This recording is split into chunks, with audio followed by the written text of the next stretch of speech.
C'est un mec qui est venu me voir et qui m'a demandé si je fumais, si je consommais d'autres trucs et si j'avais des plans. Et comme ça, au jugé, je l'ai senti capable de mettre des sous là-dedans. Puis dans les salles de sport, il y a les mecs qui sortent de tôle, les mecs qui font du sport de combat, et puis les mecs qui veulent s'entretenir, quoi. Et dans toute cette faune, tu vas forcément tomber sur ce que tu cherches. Si tu regardes bien, tu trouves. Donc au fur et à mesure des conversations, de temps en temps, quand t'es au sauna, ça se déclenche, quoi. Ouais, alors tu fais quoi et tout? Bah, moi, je fais du sport, parce que si je fais pas de sport, je pars en couille. Ah ouais. Et tu sais, on peut trouver ça ou ça? Ouais, je sais. Ouais. Et voilà, ça se passe un peu comme ça.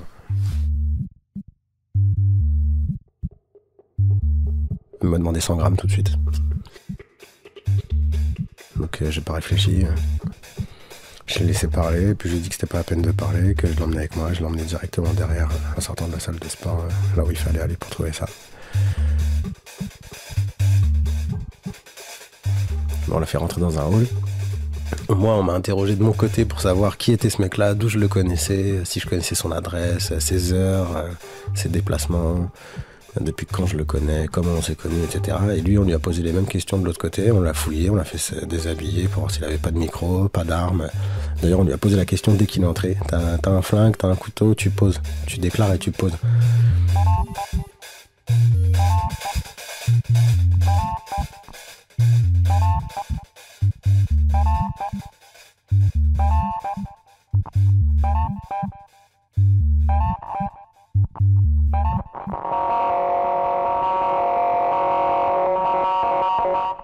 Une fois que ça a été fait, il m'a rappelé.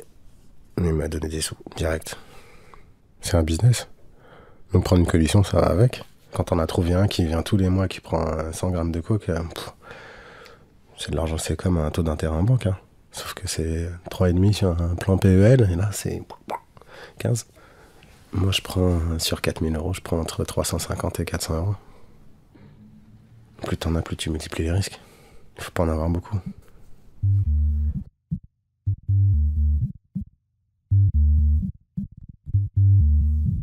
Moi, je flippe pas.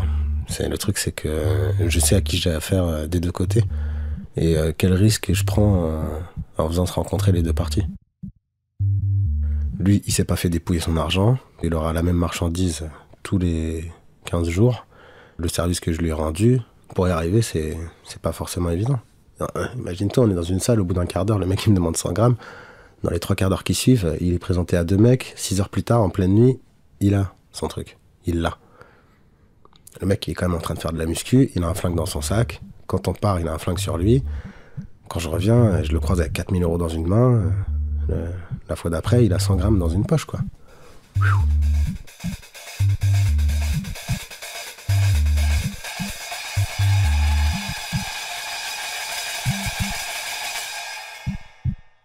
C'est chaud bouillant. Hein. Si tu te fais péter avec 100 grammes de coke, tu vas en prison pour 5 ans, au moins. Avec une arme à feu, c'est pareil. Hein. Donc, non. C'est pour ça qu'après, il paye. Il me donne mes sous. Il sait très bien que si moi, je dis quoi que ce soit au mec qui lui vend de la coke, juste comme ça, il peut se faire ou dépouiller ou tabasser au moment où il va chercher sa coke. À suivre. Et voilà, terminé. C'est une garantie qu'il achète. Sur arteradio.com. C'est pas moi, s'en fout de moi.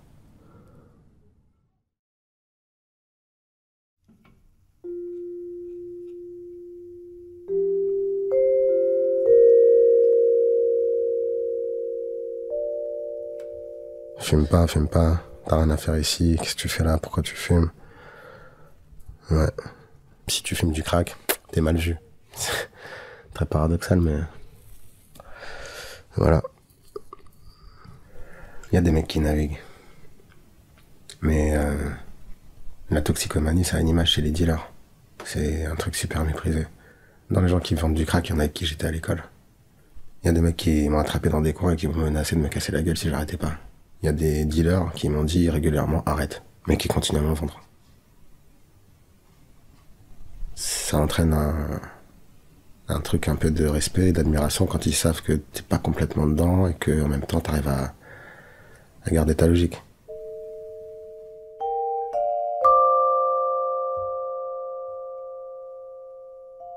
les crackers, les schlag, les gueuches. Gueuchla, schlag. Je sais pas, je me suis toujours dit ce mot schlag, ça vient de l'allemand, tu sais, schlagen, c'est battre. Donc je me suis dit schlag, c'est un mec qui est complètement abattu. Mais le mot que t'entends quand tu passes à côté des gens dans la rue qui savent que tu consommes, c'est schlag. Voilà, c'est un gueuche. D'ailleurs, c'est le mot qu'on emploie pour les SDF et les toxicos de la rue. Voilà. On te dit, ne traîne pas avec les gueuches. Alors que t'en es un et que t'as la même consommation qu'eux. Sauf que quand ils marchent dans la rue, ils sont grillés, pas toi.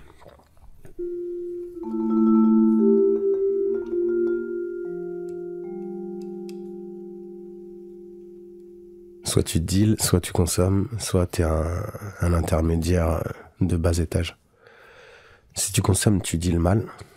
Tu te mettras toujours plus ou moins dedans, à moins d'avoir une volonté énorme, et c'est du temps de perdu, et c'est de l'argent que tu gagneras pas, parce que affronter son vice ou affronter son envie de fumer du caillou quand on a de l'argent à gagner ou du manque à gagner, c'est chiant. Quand on est dealer, donc on se montre pas, on traîne pas avec des mecs qui fument, on les utilise en gros. Et soit t'es grossiste et là tu fais la guerre. Là t'as des mecs qui sont prêts à aller en prison pour toi, tu peux envoyer des gars sur un mec pour le défoncer dans la rue ou récupérer tes sous, ce genre de trucs là.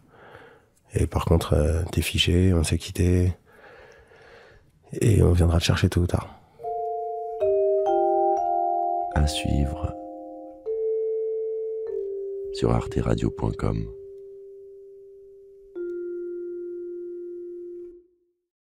Le village, à Jaurès, c'est la rotonde. Même quand il fait moins 10 en hiver, il y a des mecs qui sont là, qui vendent du crack, qui fument tout le temps, ça arrête jamais. Tu vois là où il y a le quai 54, il y a un resto qui a ouvert, exactement en face. De ce côté-là, il y aura jamais de resto, et donc les mecs qui sont là, et ça fait des années. Mais personne regarde en haut. Et en fait, quand t'es en haut, bah comme il y a les arbres qui fait noir, personne ne voit ce qui se passe. Donc, depuis pas longtemps, ils ont installé une petite caméra à un côté, mais bon, tout le monde s'en fout, quoi. Tu te tournes et puis voilà. Tout en haut des marches, il y a tous les modos, ce qu'on appelle les modos. C'est les mecs qui vendent le crack. Tous africains. Tous. À cet endroit-là, tous. Mali, Sénégal, Côte d'Ivoire, Burkina Faso. Les Antilles, ils sont pas là. Ils sont à la Villette. Ça marche par population. Il y a des secteurs, il y a des territoires. C'est très très organisé. Parce que ça fait beaucoup d'argent.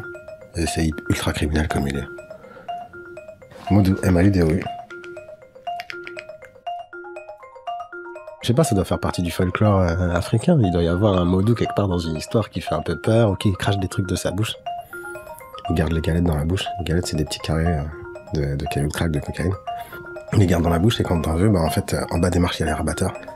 C'est des mecs qui regardent qui vient, qui passe, si les flics arrivent. Et dès qu'ils te voient arriver, bah, ils font obstacle. Ils te regardent, ils te palpent du regard. Et ils te disent, voilà. Comme ça, ils récupèrent une commission. Et en général, ce qu'il faut faire, c'est monter à toute vitesse, voir le mec que tu connais. Comme ça, il n'y a pas d'histoire. Et puis après, repartir tout de suite. Parce que tu vas te faire gratter, tu vas te faire braquer, tu vas te faire raqueter. Voilà, tu pourras pas fumer tranquille.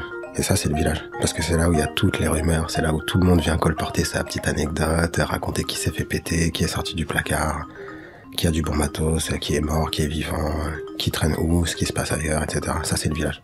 Ouais. C'est l'endroit où t'entends tout sur tout le monde. Et c'est là où les mecs les plus défoncés traînent toute la journée, toute la nuit, parce que y a une addiction tellement forte au produit qu'il y a des gens qui descotchent pas, quoi.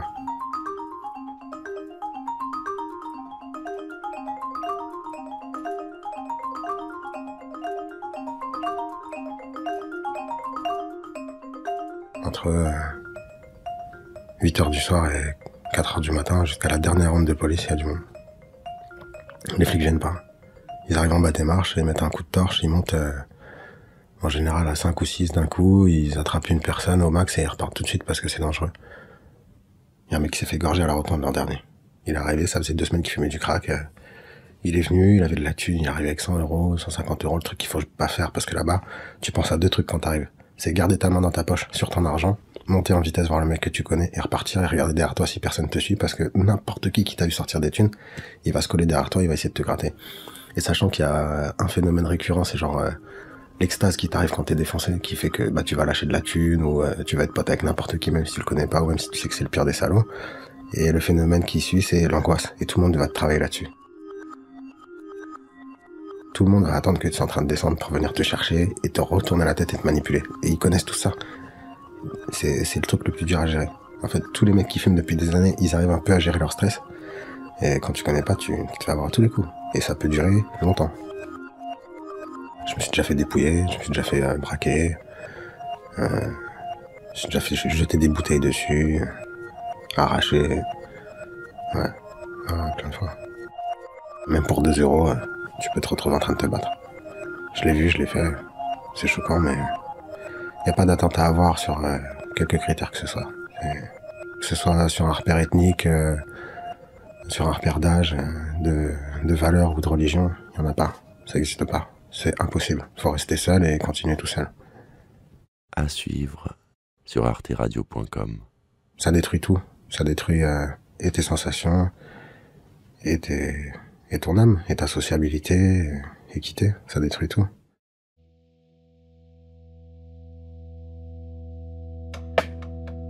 Là où il y a les dealers de crack, il y a la meilleure coke. Le système, c'est simple, c'est en début de mois ou en fin de mois, tu te pointes avec une somme, t'achètes ta coke, et après, tu t'aperçois que ceux qui t'ont vendu de la coke, ils vont vendre du crack de bonne qualité la première semaine, d'un peu moins bonne qualité la semaine d'après, puis quand on arrive au 10 ou au 12 du mois, tout le monde a acheté à ces mecs-là et a recuisiné lui-même son crack, donc soit au Bica, soit l'ammoniac, soit avec d'autres médicaments, notamment du sub.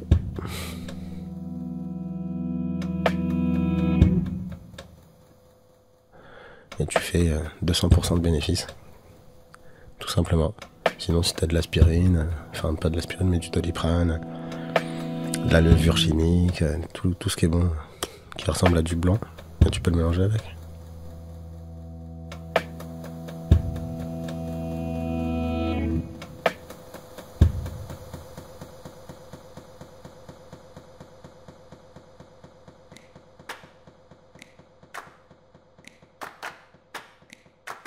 La cocaïne, tu la bases, c'est-à-dire que tu mets 1 gramme de cocaïne dans une cuillère avec de l'ammoniac, tu fais chauffer le tout, une fois que le dépôt se fait sur le bord de la cuillère, tu récupères juste le centre, donc tu vides le surplus d'ammoniac et de dépôt.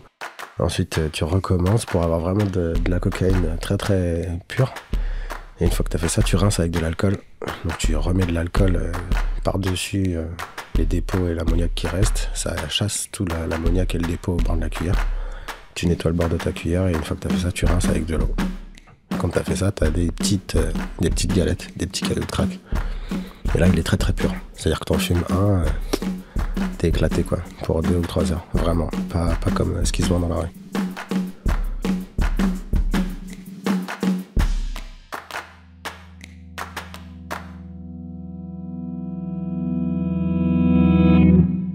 Je le fais pour moi, je vends pas. C'est le meilleur moyen de fumer un truc qui est bien et qui va pas trop t'abîmer entre guillemets et puis que tu connaisses quoi. Je vends jamais. Il faut pas vendre. Si tu consommes, tu vends pas. Tu peux pas faire les deux. C'est un principe. Moi, je mets les gens en relation.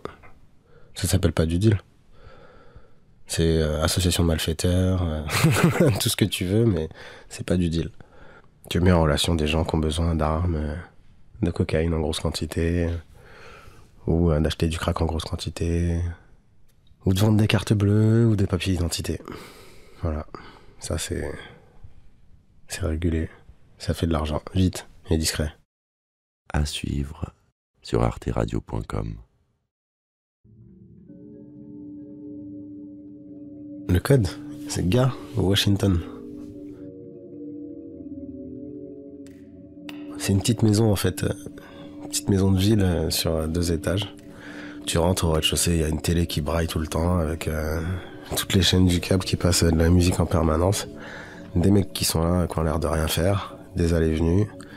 À l'étage, t'as une chambre avec une terrasse, un gros chien de vigile qui est sur le balcon. Et là-dedans, tu demandes Washington ou gars. Et que ce soit gars ou Washington, et t'assures du caillou. Voilà, ils cuisinent sur place, il y a des toilettes défoncées. Et t'as le droit de fumer quand t'es quelqu'un qui ferme ta gueule.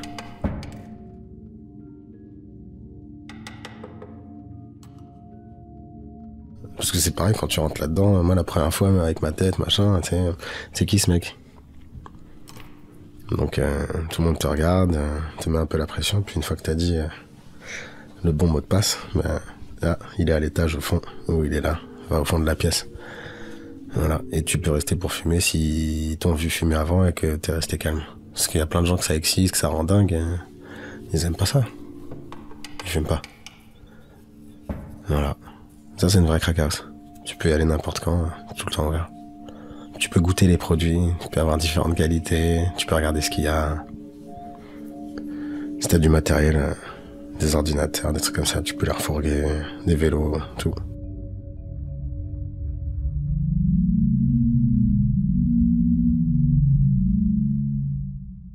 Il y a la même chose à Aubervilliers.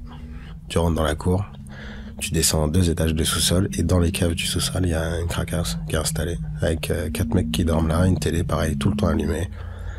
Et là, ils te servent des cailloux énormes, pas chers, qui te défoncent la tronche, quoi. Voilà. Il y a plusieurs endroits comme ça à Paris. C'est un peu comme un coffee shop à Amsterdam, quoi.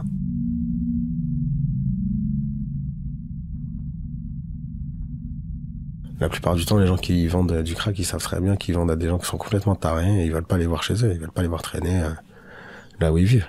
T'imagines? Sinon, c'est dans les cités que ça se vend. Si tu vas à Couronne, t'as une porte de bâtiment en métal, tu mets un coup de pompe dedans. À partir du moment où t'as mis ton coup de pompe dedans, il y a un gars qui est à l'angle qui va se détacher du groupe, qui va faire le tour du bâtiment. Tu regardes en haut, au 4e étage, t'as une passerelle, t'as des mecs qui sont sur la passerelle, ils vont descendre dans la cage d'escalier, toi tu passes par le bas, donc tu montes un étage ou deux, vous vous croisez dans l'escalier. Là, t'as ta galette, tu ressors. L'Aubervilliers, c'est pareil, c'est une cité, tu viens, tu te pointes devant la grille, il y a un mec encagoulé avec une poubelle devant lui et une gazeuse de CRS dans les mains, il te sert ton crack.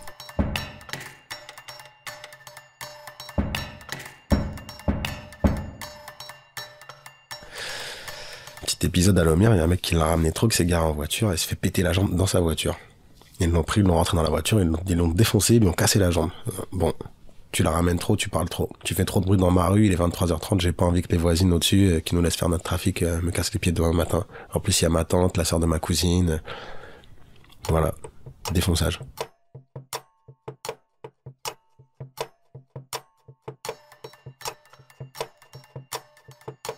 Ils font ranger les mecs par deux, le long du mur, et ils disent 2. Et il y en a 2 qui y vont. 2, et hop, il y en a encore 2 qui y vont. Toi, t'as ta bière, tu la poses. Toi, tu craches pas par terre. Toi, tu te pousses, t'es devant l'entrée du bâtiment.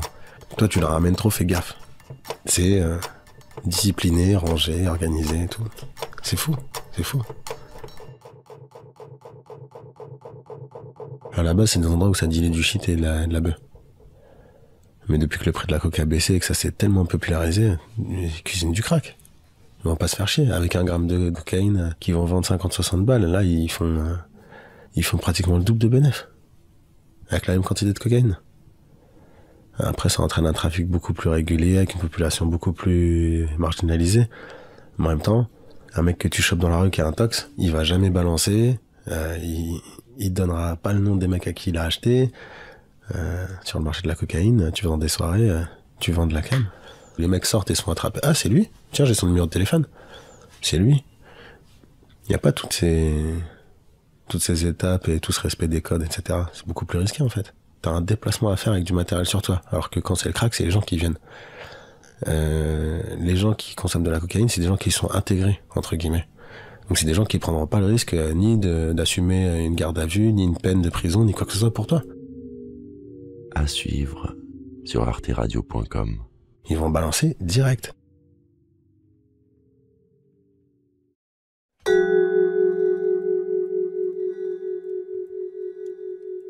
J'ai fumé des joints à 10 ans, en 6e.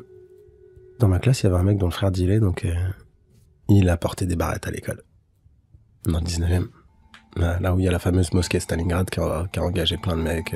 Voilà. Et donc dans ma classe, sur les photos de classe de neige, bras dessus avec les copains, il y en a qui ont terminé en prison à Guantanamo, qui ont été rapatriés en France, machin, quoi.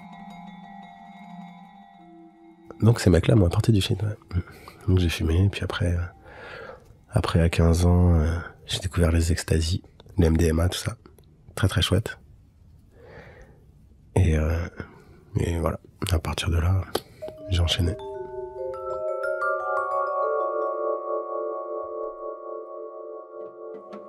L'héroïne, quand même, c'est arrivé tard. J'avais 25 ans, quoi. Mais j'ai arrêté parce que je voyais que j'allais rester au fond, quoi. C'était plus possible de s'en débarrasser. J'ai vu comment ça aspire. C'était il y a 2 ans. J'ai touché, je me suis couché, j'ai attendu 3 jours, 4 jours, je me suis vidé. Comme dans Trainspotting, soupe à la tomate, planche en bois sur la porte.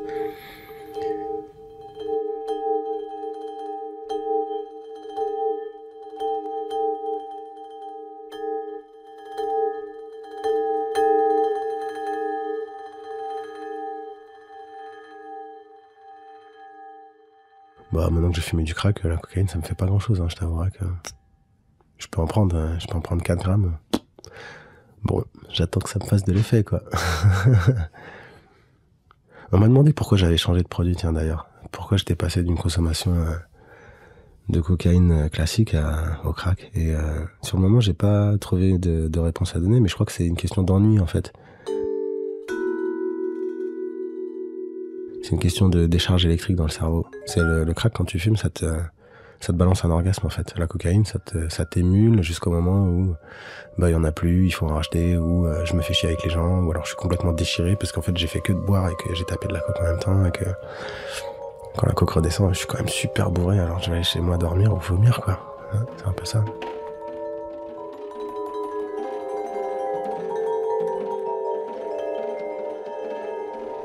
Je sais pas si on t'a déjà dit, mais ce qui se passe quand tu fumes du crack, c'est que t'as une décharge de dopamine.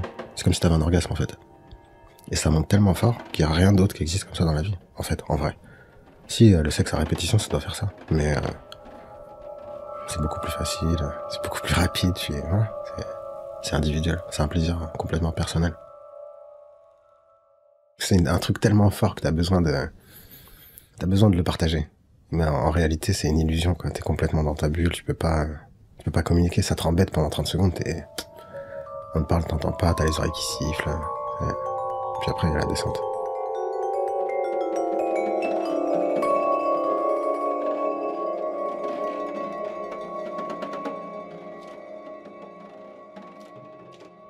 Le crack, c'est une montée fulgurante et une descente longue et difficile.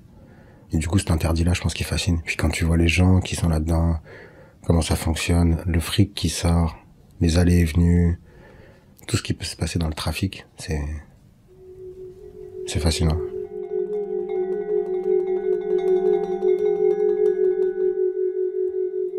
Moi, je me crois très malin, mais je le suis peut-être pas.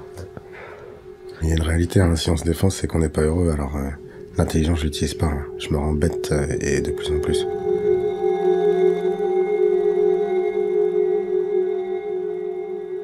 Je veux pas continuer. Bah non, parce que sinon ça veut dire que je reste dans ce circuit-là. Et... soit je deviens un vrai gros dealer et parce que j'ai arrêté de fumer, parce que j'ai décidé de faire la guerre s'il fallait faire la guerre. Je me mets à gagner vraiment des sous, soit j'arrête complètement. Mais arrêter de fumer, c'est possible. Ah si. Ah moi je le fais. De plus en plus souvent, de plus en plus longtemps.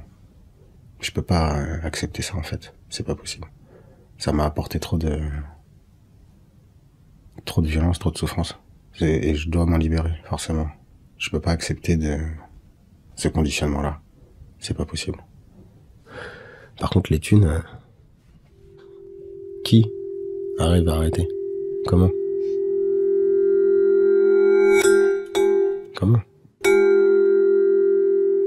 À suivre sur arteradio.com.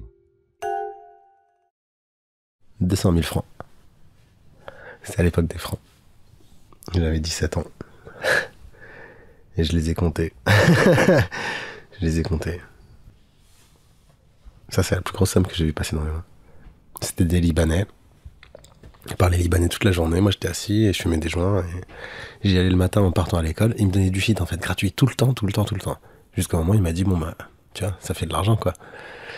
Et ce mec-là, il a remarqué que j'étais bien éduqué, poli. Que je piquais pas de thunes, qu'il pouvait m'envoyer faire les courses, je lui ramenais la monnaie, ce genre de choses. Donc, il y a un moment où il m'a dit, tu passes en formation, là. C'est toi le futur poulain et tout, là, c'est bon, je te prends.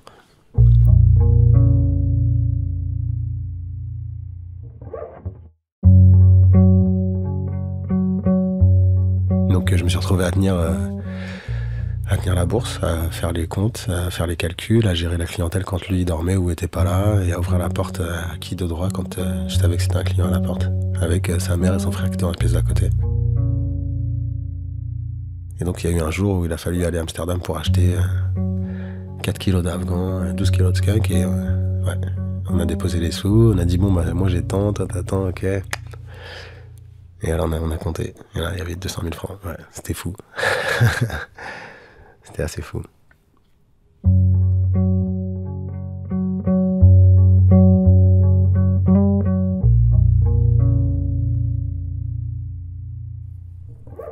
Bah, quand j'avais 16 ans, j'avais un gilet pare-balles, 2 grenades, un permis de conduire et un pistolet à grenaille. C'était des trucs dans lesquels j'avais investi parce que j'avais des thunes que je pouvais pas montrer chez moi parce que j'étais pas censé avoir cet argent-là, et donc j'avais placé là-dedans en me disant tôt ou tard il y a un mec que ça va intéresser qui va me le racheter. Voilà, des grenades à plâtre, un gilet pare-balles et un permis de conduire. On avait même la voiture, mais tout ce qu'on faisait c'est qu'on allait fumer dedans. C'était notre squat à nous, une petite 205 noire. Mais non, les flingues, non. Non, parce que les histoires d'armes, c'est quand t'en as, c'est pour t'en servir. Tout le monde te le dit. Et donc, quand t'en as un, bah, c'est pas pour le dire aux gens. C'est pour le sortir et tirer sur quelqu'un. D'ailleurs, tous les mecs qui ont sorti un flingue et qui voulaient pas s'en servir sont morts. C'est pareil avec les couteaux. Et il faut pas trop franchir ce cap-là. Parce qu'on sait que tu peux acheter quelqu'un et lui dire, tiens, va buter un tel. Voilà. Il vaut mieux pas faire ça. Les mecs à qui je vends des 100 grammes, 200 grammes de coke, ils ont des flingues. Les mecs qui leur vendent, ils en ont aussi. Mais c'est des on-dit, et puis tu les vois rarement, et il vaut mieux que ce soit comme ça.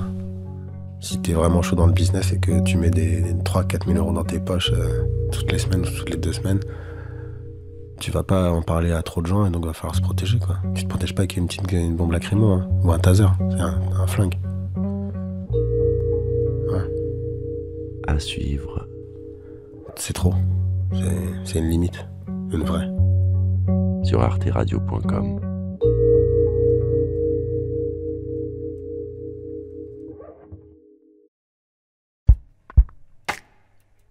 Bah, j'ai eu l'impression d'être descendu un jour dans un sous-sol et d'en ressortir 3 mois après, quoi. J'avais plus d'endroit où dormir. Donc je suis allé voir tout de suite les gens qui faisaient la marche en bas de chez moi. Ils m'ont amené là. Le parking. C'est un parking.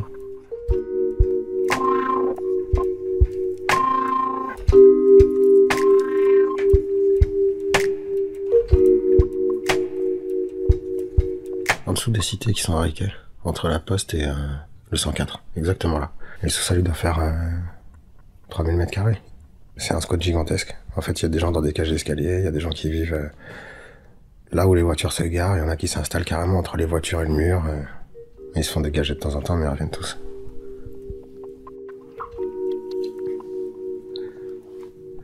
Et là, je suis tombé sur un mec super sympa,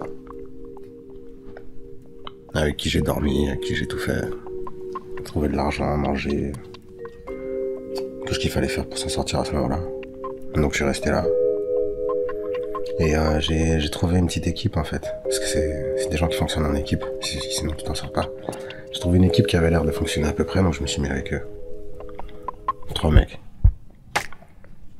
Parce que j'ai remarqué tout de suite qu'ils avaient la relation du vieux au moins vieux, au petit frère, cousin, quoi. Donc je me suis dit, bon, je dois être le plus jeune, il faut que je me place à côté du petit cousin, ça va marcher. J'ai pris la place qui était à peu près celle qui convenait, à leurs yeux.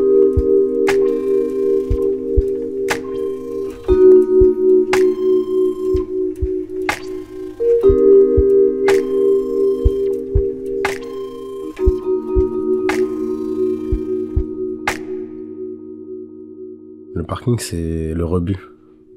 C'est ceux qui sont ni capables de voler, ni de se battre, ni d'assumer toute la violence de la rue. C'est les déchets, en gros. Tu vois, dans le parking, c'est les plus âgés, donc des femmes et des vieux.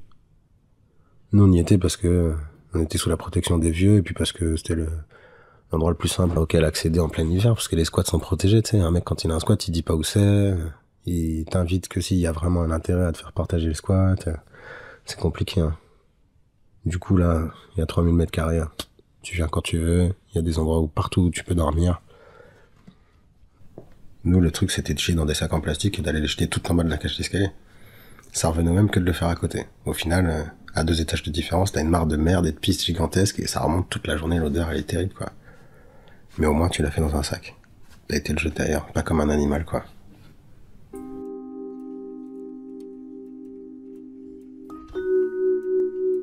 L'endroit où tu peux pisser et chier, c'est la bouche d'égout. Quand t'es un peu respectueux. Te laver, c'est pas. Ou alors avec des lingettes désinfectantes. T'imagines comment tu te laves avec un carré de 2 cm². Et manger, c'est en dehors du parking. Si tu veux un peu profiter de ta bouffe, quoi. Comme on mange pas souvent, qu'on mange n'importe quoi. Y a pas de pièce. Y a des secteurs. Là, c'est chez un tel, là, c'est chez nous, là, c'est chez eux. Et on bouge pas. Parce que dès qu'on bouge, c'est la guerre. Un matelas, c'est un nid à poussière, à microbes, à puces de corps, à tout ce que tu veux, puis ça prend une odeur terrible et tu te le fais voler en 2-2. Donc, rien ne reste très longtemps. Du coup, c'est soit il y a quelqu'un toute la journée qui reste à dormir dessus parce que sinon il va disparaître, soit... Et même, c'est des trucs tellement bas qu'il y en a qui viennent pisser sur ton matelas pour te faire chier. Ah, un matelas. Tu casses une vitre de voiture, tu te mets dedans, tu dors. C'est ta voiture. On dort toujours ensemble. 3 à 4. Tu dors pas la nuit, t'es jamais tranquille. T'es jamais tranquille. Le truc que tu cherches, c'est la tranquillité. C'est le truc qui manque le plus. Ça et la chaleur. 2 devant, 2 derrière. On dort assis. Tu dors pas tout seul. Tu flippes trop. Ceux qui dorment seuls, c'est... Ils ont plus rien à perdre, je te dirais. Ils ont tout dépassé. Honnêtement, c'est les très très vieux ou les très très défoncés qui dorment tout seuls. Il y a plein de gens que j'ai vus pendant des mois sans jamais savoir où ils dormaient. Parce que déjà ils dorment pas beaucoup, mais qu'en plus, quand ils vont dormir, ils s'enterrent. Le truc le plus fou que j'ai vu, c'est... Après avoir accompagné un mec 5 fois dans une cage d'escalier, et l'avoir entendu me dire c'est chez moi, je me suis dit, bon bah il doit avoir un des apparts ou squatter un des apparts dans la cage d'escalier. On n'est jamais rentré chez lui. Par contre, à chaque fois qu'on entrait dans l'immeuble, il allait tout de suite à droite, dans le tout petit local à poubelle, il déplaçait la poubelle et il nettoyait en dessous des poubelles la trappe qui devait mener je sais pas où. Mais ça me semblait curieux. Et il écoutait vachement. Il était vachement attentif à si quelqu'un arrivait, etc. Et ils étaient 2.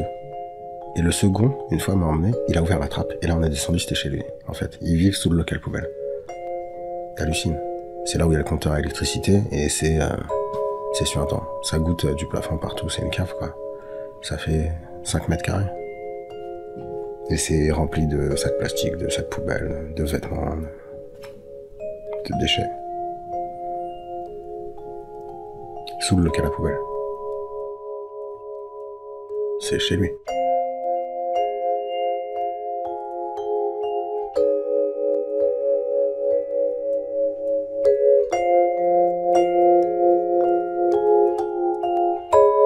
À suivre sur arteradio.com.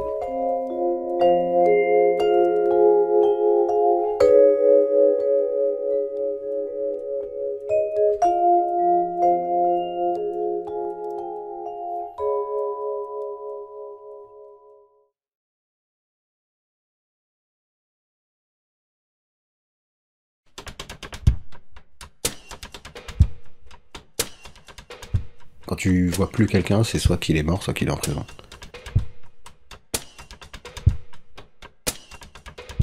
Quand ils sortent de prison, tu le sais, parce qu'ils ont repris du poids, ils sont en forme, ils sont costauds, et puis ils ont de la thune.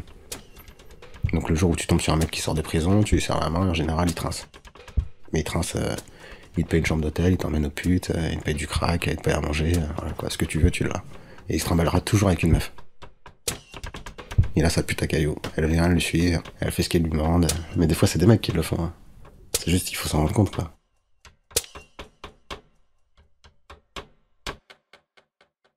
Moi, c'est pas mon cas parce que j'ai une indépendance financière. Puis parce que je me mélange pas, en fait. Parce que je suis un mec qui passe pour prétentieux parce que j'ai une éducation qui est pas du tout celle de ce milieu-là. J'appartiens à une classe qui fréquente pas ce milieu, en fait. Et ça se voit. J'arrive avec ma petite chemise, mon petit pantalon. Je pue l'argent en fait, en vrai. Et je parle différemment. Ouais.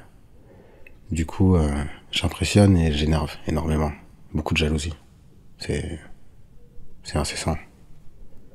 Donc j'ai des filtres. J'emmène des gens avec moi et je les utilise en me faisant passer pour un imbécile complet, parce que je suis pas censé connaître ce milieu-là, mais il y a un discernement, tout le monde a un peu de discernement. Du coup, je les utilise. Je les fais chercher pour moi, ou je les fais parler aux autres. Et en fait, ce sont mes putes à cailloux. Mais ça me force à ne pas parler, à pas dire ce que je sais, ni d'où je viens, ni ce que j'ai appris dans la vie.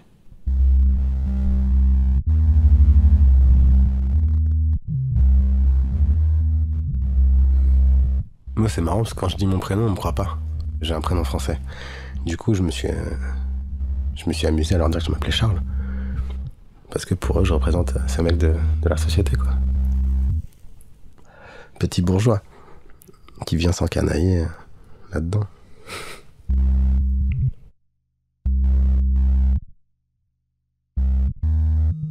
Je peux aller chez tout le monde, tout le temps, partout. Là, j'ai un visa. C'est phénoménal. C'est phénoménal. On sait que je suis métissé, donc j'appartiens aux uns et aux autres. Donc on sait pas combien de langues je parle. On sait pas si je les comprends. On s'adresse à moi dans des langues que je comprends pas. Oh, Chabin. Viens là. Chabin. Un Chabin, c'est un métis clair. Ça, c'est le terme chez les Antillais. Chez les Africains, c'est Rasta. Chez les Antillais, ça dépend. Chabin. C'est un petit nom, c'est affectif, quoi. Parce que je suis assez jeune. Mais je te dis, le surnom, il est surtout lié à ce que tu dégages, en fait. Ou à ce que les autres pensent de toi. Au début, c'était Rasta, j'ai pété les dents à un mec à la rotonde. Baïfal. Bim. Légionnaire, mercenaire. Je dois pas être un dangereux, mais bon. Voilà, Baïfal. Ça change de statut.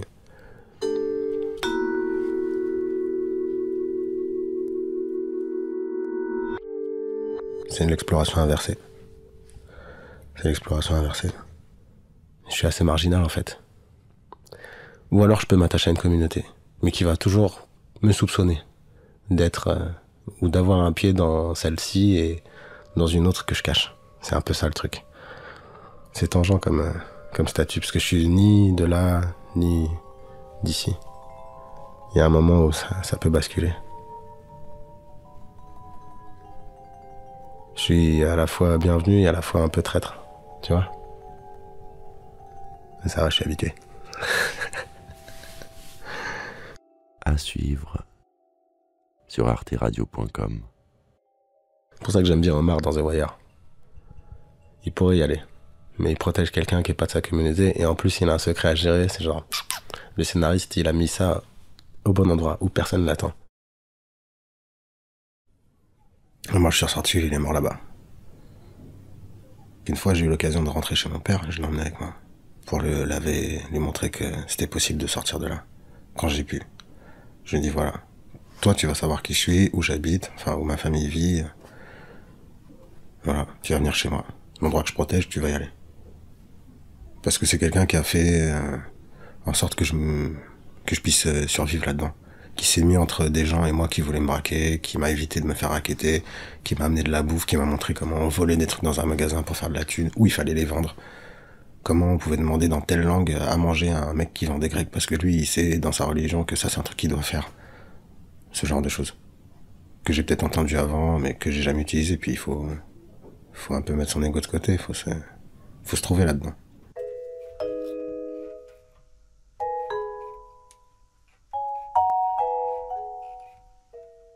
Avec Moussa, on se marrait. On se foutait de la gueule des vieux, en fait. On leur faisait des petits coups un peu relous.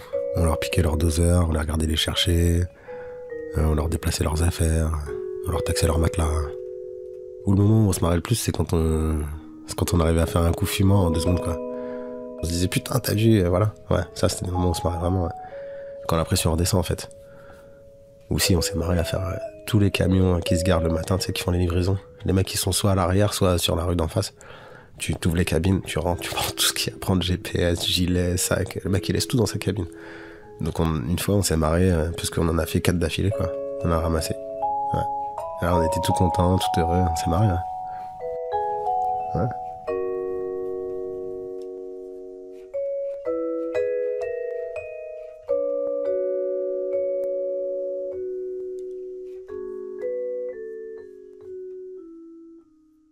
De temps en temps, je suis arrivé avec de l'argent en lui disant aujourd'hui tu vas ni voler, ni racketter qui que ce soit, je vais te faire manger, je vais t'acheter ta cam si tu veux, mais tu vas rester assis à un endroit.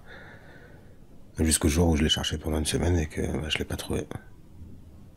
Et qu'ensuite je suis retourné au parking et il y avait les pompiers, la police et il y avait un tas avec un duvet et quand on s'est approché, on a ouvert le duvet, il avait vomi ses poumons.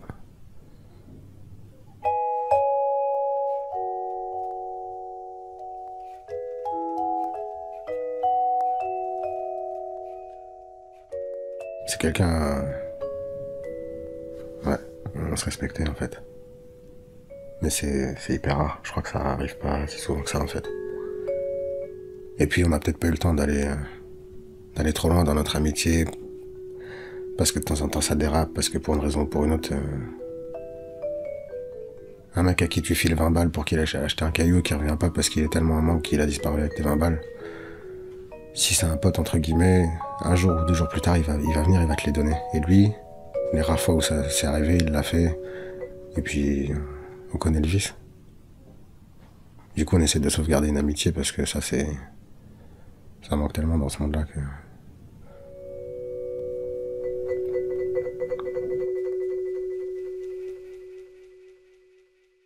On m'a pas dit qu'il était mort en fait. Il y a des gens qui le savaient avant moi parce que ça s'était passé, je crois, presque 2 jours avant qu'on découvre son cadavre.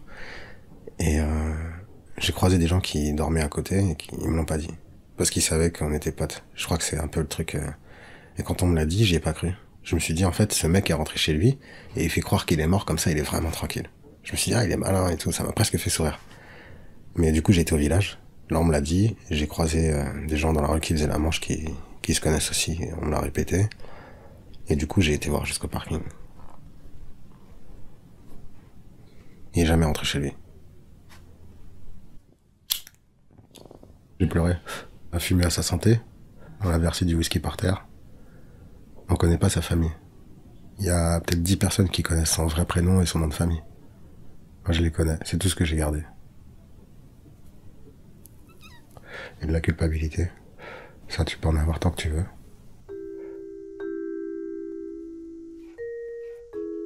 Pour tous les cailloux que je l'ai payés.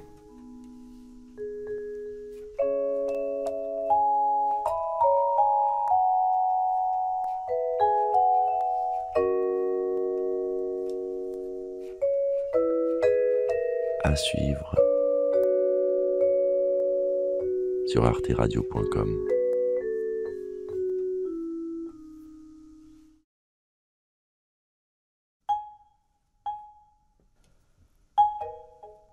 Il y a beaucoup de mecs qui croient que je suis homo dans ce milieu parce que je touche pas aux femmes, tu vois. C'est un truc... Je me suis déjà retrouvé en face de mecs qui me regardent avec des yeux libidineux et je me suis dit, oula, je vais me faire attraper là dans 2 secondes. Donc je m'en vais. Bah, les femmes, c'est... Elles sont encore plus tributaires de leur vice parce qu'elles se vendent tout le temps. Parce que c'est plus difficile de se battre, parce que voilà, il y a un rapport au physique tout le temps mis en question. À la limite, quand t'es un mec, si tu te tais et que tu te fais embrouiller, que tu fermes tout le temps ta gueule, c'est pas très grave parce que tu te feras pas taper. Si tu provoques pas de réaction parce que t'es une victime, entre guillemets, tu te fais pas taper, bon bah tu t'es fait piquer ton truc, ça s'arrête là. Quand t'es une nana, un mec qui te propose une passe pour un temps ou pour 2-3 cailloux, si t'y vas, bon bah faut connaître le mec quoi, parce que tu peux vite te retrouver à poil et puis rien avoir derrière.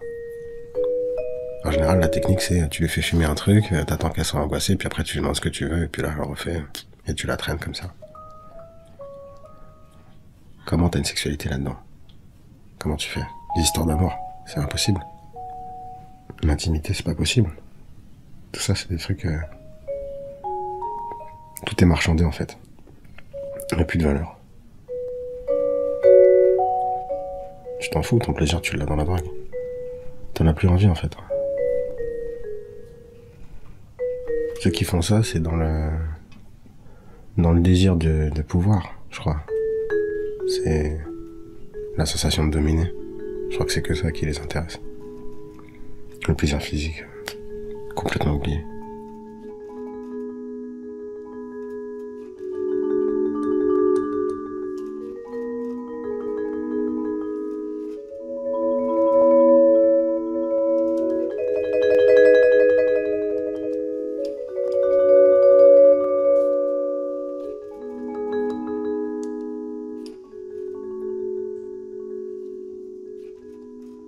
Les seuls qui sont restés, c'est les anciennes, tout le monde les connaît, tout le monde les respecte et il faut pas y toucher. Ouais, elles sont 3. Et elles deal. Elles deal bien, beaucoup, et elles font de l'argent.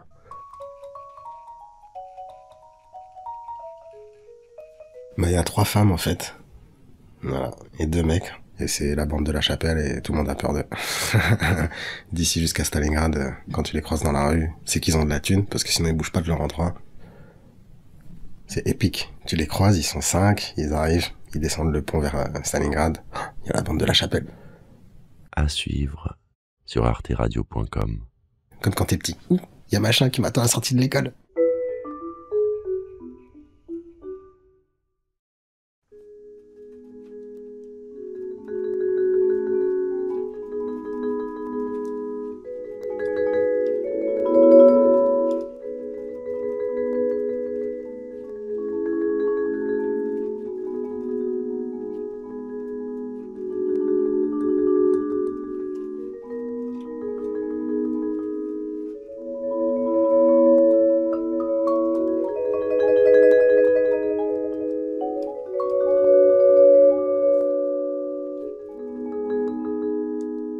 On vivait entre 18h le soir et 5h du matin.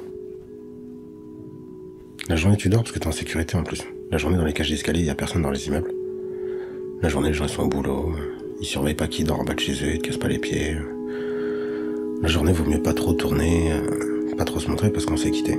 Parce qu'on t'a vu tourner pendant 3 jours, te défoncer parce que les flics t'ont repéré, parce qu'ils savent ce que tu fais, parce qu'ils vont te suivre un moment ou un autre, parce que tous les endroits où tu vas acheter du crack sont surveillés, parce que tous les mecs qui vivent dans ce milieu-là te surveillent aussi pour savoir si tu fais de l'argent la journée, pour savoir où te trouver le soir, dans quelle combine t'es, comment ils peuvent t'utiliser en gros. Donc le soir c'est mieux. La rue dans la nuit dans la rue.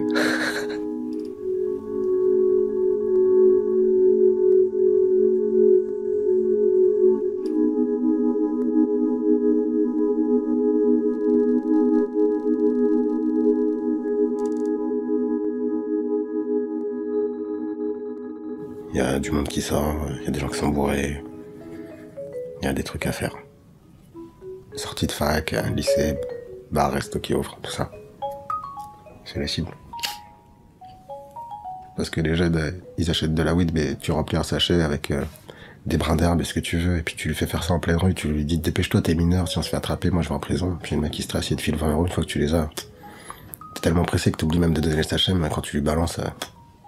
Il peut pas gueuler en pleine rue, je viens d'acheter de la weed, je me suis fait arnaquer. C'est pas possible. Donc ça va très très vite. Tu fais 3-4 fois entre 18h et 21h. Après tu vas te poser, tu fumes tout ce que tu veux, puis dès que t'as un manque, tu regardes l'heure qu'il est, tu ressors. Tu fais la sortie des boîtes. Tu vas au Rex, t'attrapes des mecs, t'as écrasé du dafalgan ou ce que t'as pu trouver sur la route, t'as gratté le mur, t'as mis ça dans des pochons, tu l'emmènes dans une petite rue derrière, tu lui donnes. Puis si ça va pas... Ton pote qui est à côté, il vient, il sort un grand couteau, il s'en servira jamais, mais bon, il fait 1m90, il impressionne tout le monde. Voilà. On a récupéré des téléphones comme ça, discuter avec des mecs, leur dire ouais, fais voir ton téléphone, j'appelle, puis tu te barres un peu, le mec il fait vas-y, rends-le-moi. Tu le regardes 1 fois, 2 fois. Non, mais c'est bon, si tu veux, tu le gardes, hein. Il a compris quoi. Ça marche. Les cartes bleues, ça se vend bien. Et les papiers d'identité, mais que des noirs. Parce que tous les mecs qui sont dans la rue, là, il y en a plus d'un quart qui est sans papier, et qui donc va t'acheter des cartes d'identité. En fonction de la taille et de l'âge du mec qui est sur la carte, il te l'achète. Et les cartes vitales. Les cartes vitales, parce qu'après, avec des ordonnances, on peut récupérer un maximum de méthadone, du Skénan, du Sub, tout ce que tu veux. C'est la nécessité qui te pousse à agir. L'éthique, si tu commences à regarder ton éthique parce que tu sais que tu vas aller voler un noir pour avoir des papiers d'identité, je vole un noir qui a des papiers, qui est intégré, pour aller en intégrer un autre d'une autre manière, en sachant que celui qui a perdu ses papiers, il risque de se désintégrer. Rien à foutre. Est-ce que je vais me poser la question, franchement? Si je me la pose, ouais, j'arrête.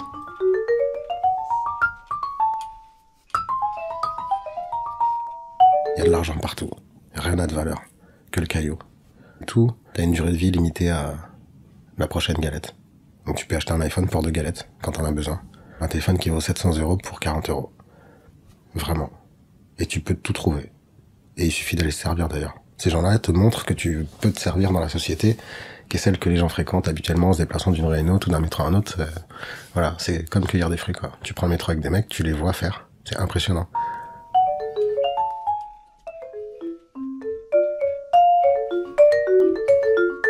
Là, j'étais avec un mec qui s'appelle L'Abeille. C'est un gars avec qui je suis entré dans un resto à Montmartre. Et qui m'a dit, tu me laisses faire. Juste, tu rentres dans le resto, tu fais comme si tu voulais une table, tu dis qu'on attend une amie, moi je suis derrière toi. Dès que tu me vois bouger, tu me suis. Et tu regardes derrière moi. Tu restes sur le trottoir de gauche et tu marches derrière moi. Comme ça, si quelqu'un essaie de m'attraper, tu me protèges, machin. Ok, on y va. On rentre dans un resto, blindé, des tables partout. Je sens un petit mouvement dans mon dos, je me retourne et je le vois qui part, où je le suis.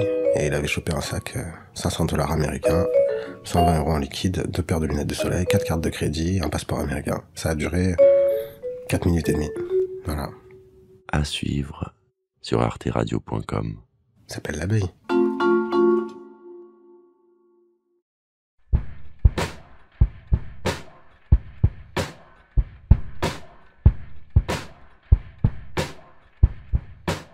Les 12 porte-avions, c'est les crack house, les putes, les rabatteurs, et puis au fond, il y a la tête pensante. C'est des tueurs, les grossistes sont des tueurs. Des mecs très très doués. Lumière, c'est un spot qui brasse entre 8 et 20 ou 25 000 € sur un week-end. Je sais pas si t'imagines.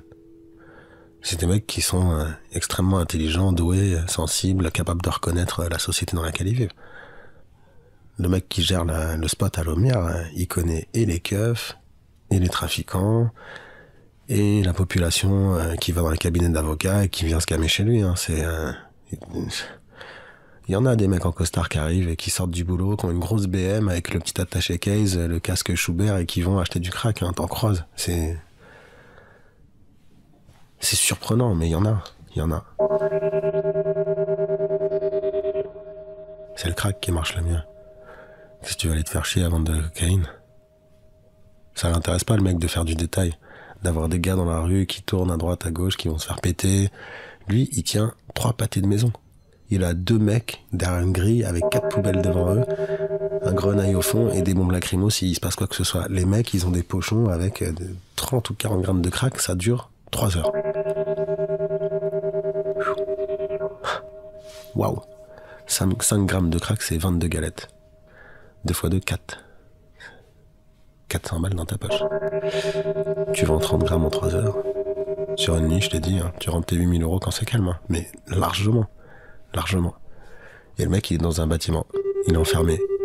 Tu le vois rarement. En fait, on sait qu'il est là quand le business démarre. Il se déplace avec un T-Max. Il a toujours des lunettes de soleil, un casque sur la tête. Tu sais pas qui c'est. Tu vois pas son visage.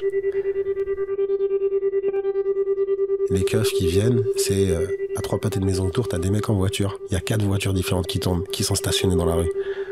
Il y a une dizaine de mecs à pied qui marchent, des gars en trottinette, en vélo. À l'américaine, ça tourne comme ça, et ça prévient s'il y a les flics. Ils te cachent eux-mêmes dans le bâtiment s'il y a les flics qui arrivent.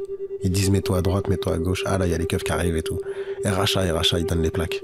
Parce que chaque commissariat a un parc de voitures avec des plaques et ils s'échangent les plaques de temps en temps. Ou alors ils échangent les véhicules entre le 18e et le 19e ou le 20e. Ou ils rachètent des voitures. Mais il suffit de passer une fois, une après-midi en bas du commissariat, de relever toutes les plaques et c'est bon, t'es au courant. À 20h30, ils bouffent, à 21h, ils sont dehors. Entre 5h et 6h du matin, il n'y a plus personne parce que c'est la ronde, quoi. Voilà. Ils connaissent la tête des civils, ils connaissent les plaques d'immatriculation. C'est blindé. C'est un spot qui tourne depuis 15 ans, qui a commencé avec un mec qui est devenu le grossiste.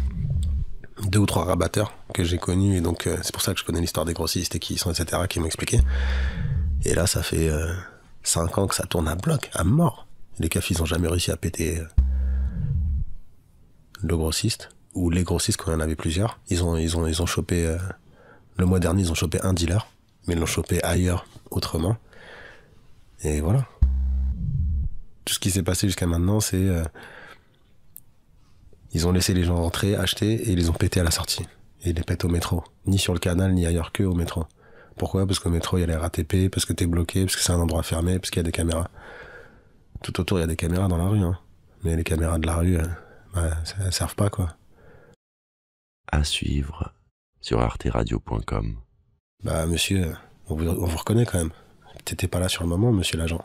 C'est foutu, c'est mort. Détention provisoire. Tu fais de la garde à vue, tu vas au dépôt, tout ce que tu veux, mais tant que tu dis pas oui, c'est moi, il se passe rien.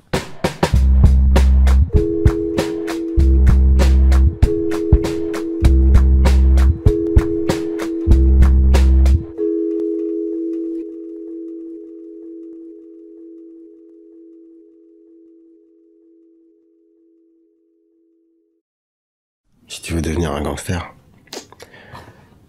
ça sert à rien d'en parler. Quand ils sont dehors, eux ils ont des armes, eux ils vont te buter. Gérard il est tombé 10 ans pour meurtre. Patrick il a pris 7 ans. Nino il a pris 7 ans. Les seuls mecs qui sont respectés, moi j'en ai vu dépouiller des Modou à la Chapelle, des Modou à la Rotonde, c'est des mecs qui sortent un couteau et te le mettent. Il n'y a pas d'histoire à savoir, on le sait. Ces mecs-là, quand t'es à côté d'eux, tu peux marcher derrière toute une nuit, les voir faire leur manège. Je les ai vus, hein. J'en ai vu un à la Chapelle faire tapiner les meufs devant moi au feu rouge. Toi, je veux de l'argent. Hop, il a fait le tour du pâté de maison en voiture, 60 €, bim, 1 fois, 2 fois, 3 fois. Après, on est passé devant les Modou, il les a pris un par un. Toi, je veux ça, toi, je veux ça, toi, t'as un, je veux ça, toi, demain, c'est ça. Ce mec-là, là où il dort, il est au fond d'une pièce, il y a 15 mecs qui dorment sur les lits avant lui et tout le monde le protège, hein, parce que... Et dès qu'il sort de chez lui, il est en danger.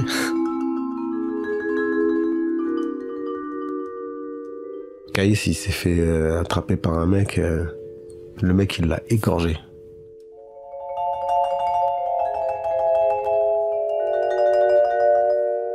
Il y a mon pote Moussa qui est arrivé. Il lui a mis un foulard sur le cou. Le gars l'a regardé, a tenu le foulard sur sa gorge et il lui a dit « Il est où le mec qui m'a fait ça ?» Il a été lui couper les ligaments, lui couper l'artère fémorale. Voilà. Faut en vouloir quand même pour se faire égorger, se remettre debout et aller découper le mec qui vient de te faire ça. Pour un territoire, hein. Pour savoir qu'est-ce qui va dealer ici. C'est un des gros dealers du parc. À Staline.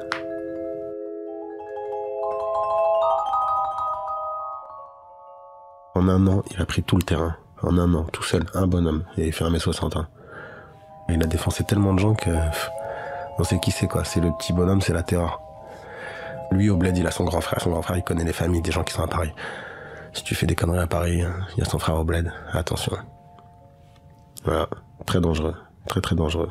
Moi, je t'en parle, mais... je le connais, je connais sa meuf. Je sais où il vit, mais... Lui, c'est un des mecs qui te fait quelque chose de sale et de vraiment méchant s'il sait que tu parles de lui, par exemple. Il y a ça, tu le sais quand tu le vois. Par contre, il est super honnête. Par contre, il te dépanne, c'est en galère. Par contre, il te ramène de la bouffe. Et voilà. Moi, je m'en fous, il saura jamais que c'est moi qui ai parlé.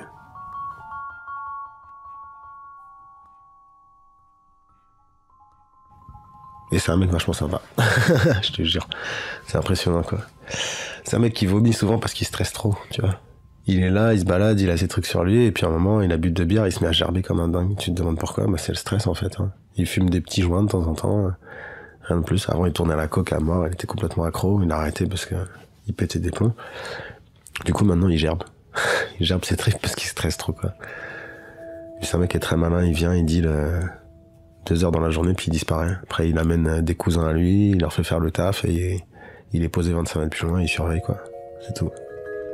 Et lui, c'est un rebeu. C'est un mec qui... Tounsi. Donc tu vois tous les Tunisiens qui sont dans la place, qui parlent autour et qui s'envoient les infos, qui disent qui est là, quelle plaque, quelle voiture de flic, quel machin. Et lui, il pilote.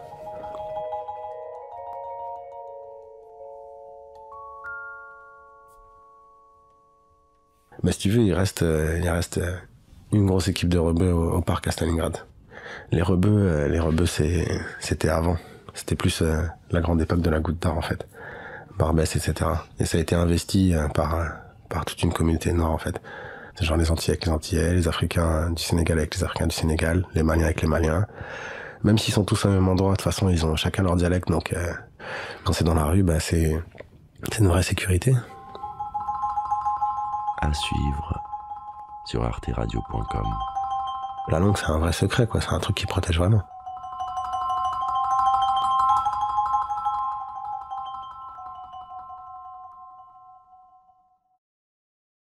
À force de traîner avec des mecs plus ou moins anciens du réseau, bah t'apprends les surnoms, t'apprends les têtes. Puis ces mecs-là, ils sont fiers de te dire qu'ils connaissent, comment ils les connaissent, qu'est-ce qu'il y a entre eux.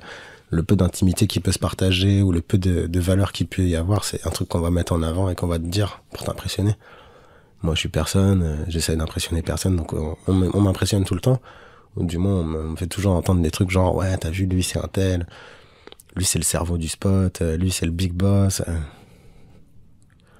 Et puis comme j'ai tendance à aller un peu partout tout seul, à me pointer chez les grossistes en question tout seul, à chaque fois, soit je me fais jeter par les petits soldats, soit je me fais attraper quand je sors par des mecs qui me disent « Mais t'es taré, faut pas y aller, attends, t'as été tout seul et tout comme un ouf. » Bah ouais, parce qu'en fait, c'est le meilleur moyen de prendre ton grade à toi. Il y a pas de placement, quoi. C'est pas un mec qui vient qui dit « Lui, c'est mon petit, lui, c'est mon soldat, lui, c'est mon machin. » Tu vas tout seul, tu vois le mec, c'est un grossiste, il va pas te tuer. Tu vois ce que je veux dire? Il va pas aller en prison parce qu'il a buté un mec sur son palier, quoi.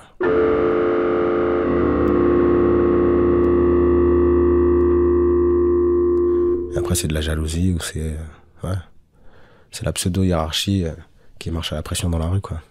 C'est genre, va pas chez lui parce que, en fait, le mec qui t'a présenté ce gars-là, il sait combien il touche si toi t'y vas pas. Si c'est lui qui le fait à ta place, donc du coup, il veut prendre sa part à tous les coups. Il te laissera pas y aller.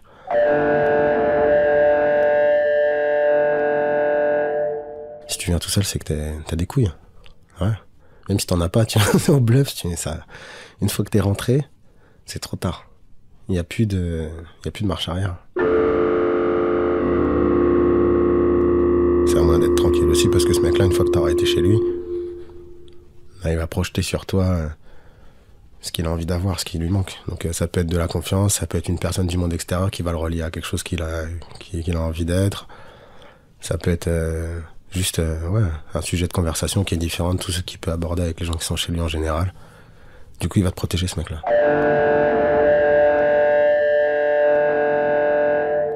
Puis il y a un respect ou il y a un espèce de code de l'honneur qui dit si lui c'est le pote du grossiste, on n'y touche pas. Même si moi je considère que c'est un bouffon ou que l'autre m'a dit un truc sur lui, je peux plus y toucher, c'est trop tard. Tu viens te mettre sous sa protection, tu choisis ton seigneur en gros.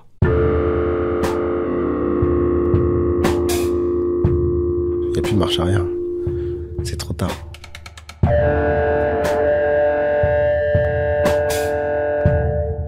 Si tu vas avec des noirs, tu seras protégé par des noirs.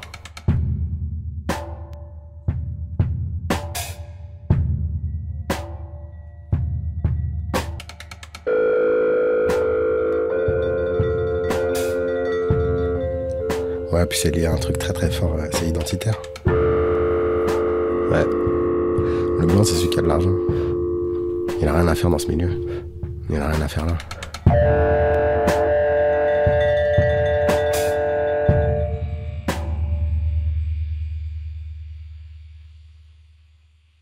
Ce qui m'a attiré, c'est peut-être de vouloir regarder ce que c'est que la société, quoi. Le fondement de la société, en réalité. Parce que jouir d'une richesse sans savoir comment on se la procure, si, mais sur quoi elle est fondée, c'est autre chose. Puis il y a un truc aussi de savoir pourquoi certains sont dans la société et d'autres sont exclus ou marginalisés.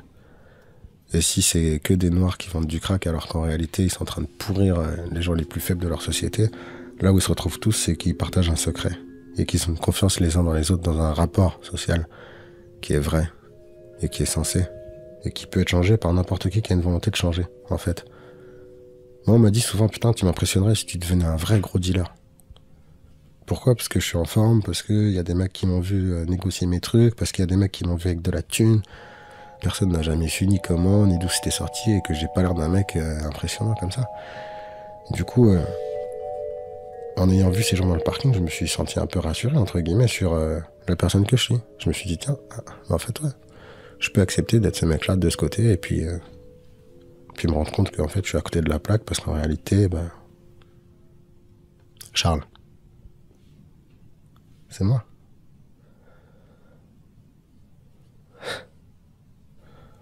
C'est ma culture.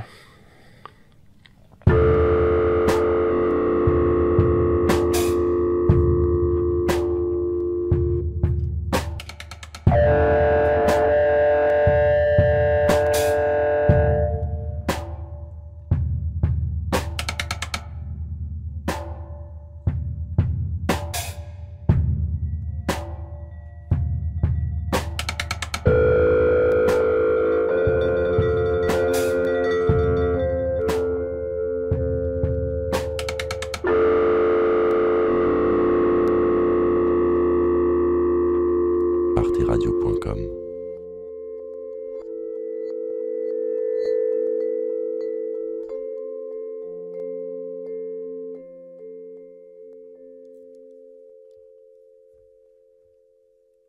Je suis toxicomane, hein.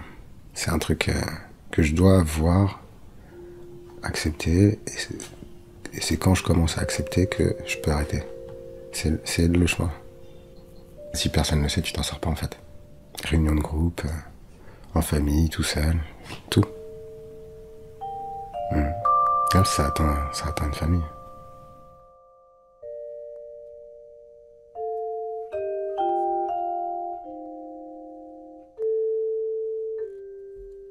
C'est assez intéressant parce que c'est quelqu'un qui a basé sa thérapie sur le lien familial. Il travaille en réunion de groupe sur le principe d'amener la personne qui se drogue ou qui a une addiction à venir assister aux réunions avec les autres personnes de sa famille. Parce qu'on sait que lui, il est porteur d'un symptôme qui est lié au fonctionnement d'une famille. Donc c'est le vilain petit canard, c'est celui qu'on rejette et dans la société et au sein de sa famille. Mais en même temps, c'est celui qui a symptomisé tous les maux de cette famille-là. Qui n'a pas réussi à le dire autrement. Et il y a de toutes les catégories sociales dans ce groupe, c'est marrant.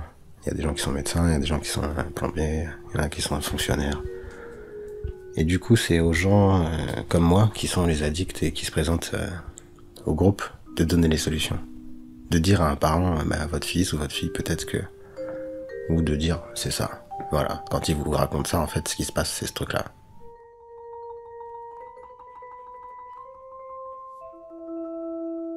Nous,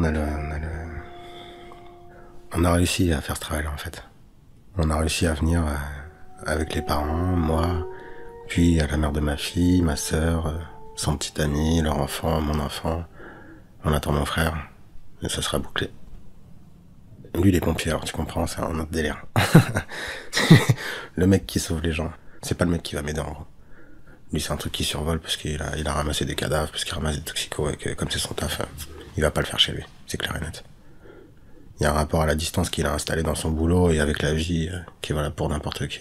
Proche ou pas proche, c'est assez catégorique, quoi.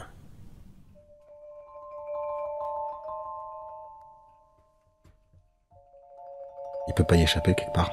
Sinon, c'est lui qui va se retrouver exclu d'un fonctionnement qu'on est en train de solidifier, de compléter et de mettre en place, en fait. On fonctionne mal, a priori.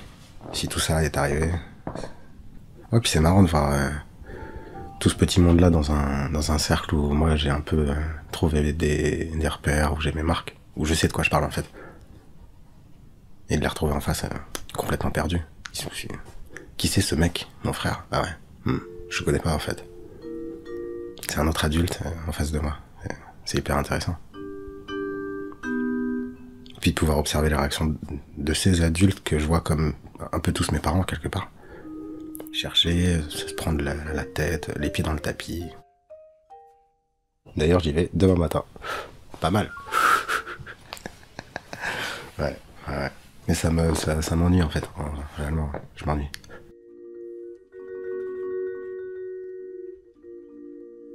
Parce que je suis un petit con prétentieux. Parce que j'ai très vite compris ce qui se passait. Très vite.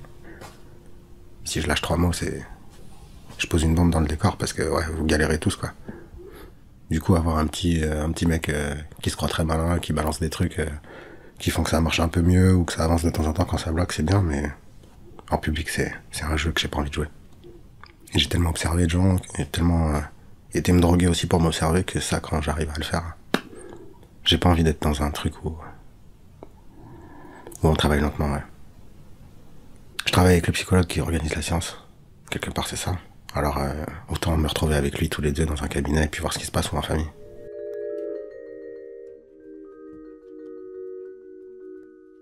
En famille, c'est plus intéressant. En famille, il y a des étapes. En famille, c'est d'abord la thérapie de couple des parents, qu'on réussi à leur boulot de parents. Après, on fait la relation parent-enfant, puis après frère-sœur, relation parent-sœur, parent-frère, couple, le mien, avec mes enfants, et puis on voit qui est à quel niveau. Et là, on décortique. Quel père je suis pour mon enfant, quel est mon père pour moi, quel genre de père est le psychologue.